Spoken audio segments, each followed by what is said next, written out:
प्रिय भक्तजनों, गुरु के दिए हुए वचन, गुरु जो हमें मंत्र देते हैं उसे हमें गुप्त रखना चाहिए और उनके मंत्र पर कभी भी अविश्वास और अश्रद्धा नहीं करना चाहिए।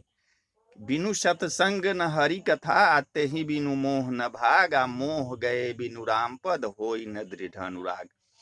एक कोई मनुष्य था, कोई आदमी था, वो सुन रखा था कि आध्यात्मिक जगत में बहुत ऐसे गुप्त मंत्र हैं जिससे हम कोई भी सिद्धि उससे पा सकते हैं, सिद्धि कर सकते हैं। और मंत्र के शक्ति के बारे में उसने सुन रखा था कि इसको हम सिद्ध कर लेंगे तो आराम से मेरा जिंदगी कट जाएगा, हम बहुत धनवान हो जाएंगे, बहुत बड़े गुणवान हो जाएंगे।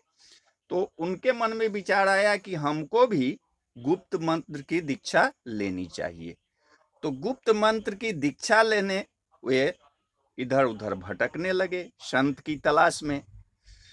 तो एक दिन उन्हें एक सुयोग्य संत, एक गुरु का उन्हें पता चला और वो उनके पास पहुंचे। वह संत जी जो थे वे दीक्षा देने के लिए उस महानुभाव को तैयार ही न थे। बार बार आग्रह करने पर जब उनके चरणों पर वो गिर पड़ा, बहुत प्रार्थना की, तो संत जी ने उन्हें अपना शिष्य बना लिया। कुछ दिन जब बीता तो शिष्य ने कहा कि इतना दिन से आपका हम सेवा करते हैं, लेकिन आप अभी तक हमको गुप्त मंत्र नहीं बताए। तो महात्मा जी ने कहा कि ठीक है, मैं अमुक तारीख को अमुक दिन आपको गुप्त मंत्र बता दूंगा।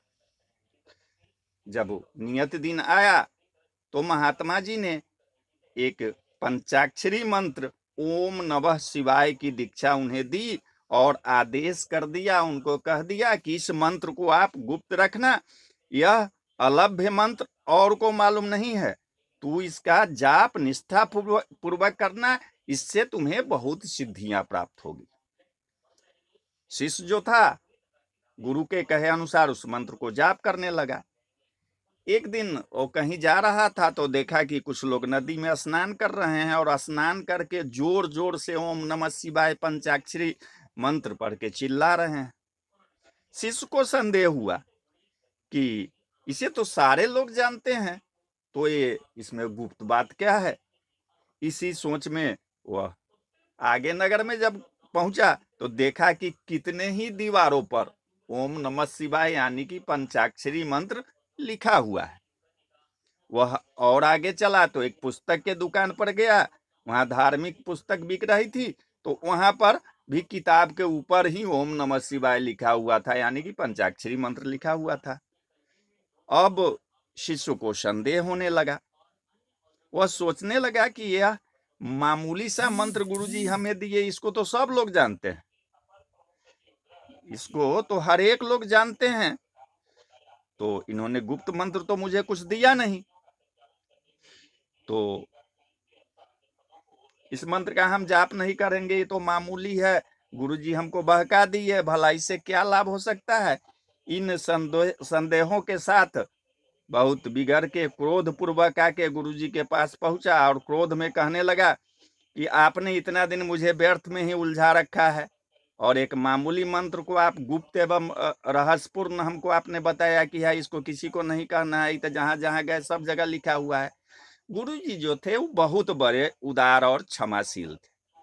उतावले शिष्य को क्रोध पूर्वक वैसे ही उतावली का उत्तर देने की अपेक्षा उसे समझाकर संतोष कर देना ही उचित समझा। उसको समझा दिए। उन्होंने उस समय उन शिष्य से कुछ नहीं कहा और चुप हो गए। दूसरे दिन उन्होंने उस शिष्य को बुलाया और एक हीरा उसको दिया और कहा कि जाओ इसे कुजरे, पसारी, सुनार, महाजन और जौहरी के पास ले जाओ और वे जो इसका मूल बताए उसे आकर तुम मुझे बताना। शिष्य जो था गुरुजी के आज्ञा अनुसार चल दिया। पहले वह कुजरे के पास पहुंचा और उसे दिखाते हुए कहा कि इस वस्तु का क्या मूल्य तुम दे सकते हो। कुजरे ने उसे देखा और कहा कि ये तो कांच की गोली है, पड़ी रहेगी, बच्चे खेलते रहेंगे, इसके बदले में हम तुमको पाव भर साग दे सकते हैं। इसके बाद वह पंसारी के दुकान पर गया। पंसारी ने देखा कि कांच तो बड़ा चमकदार है, तौलने के लिए बाट बहुत अच्छा रहेगा, इसे हम तौलेंगे तो लोग आकर्षित होगा, बहुत चमकता था। उसने कहा भाई इसके बदले में हम 1 सेर नमक तुमको दे सकते हैं।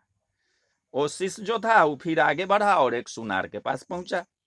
सुनार ने देखा कि कोई अच्छा पत्थर है, जेबरों में नग लगाने के लिए अच्छा रहेगा। उसने कहा कि इसकी कीमत जो है मैं तुम्हें 50 रुपया दे सकता हूं।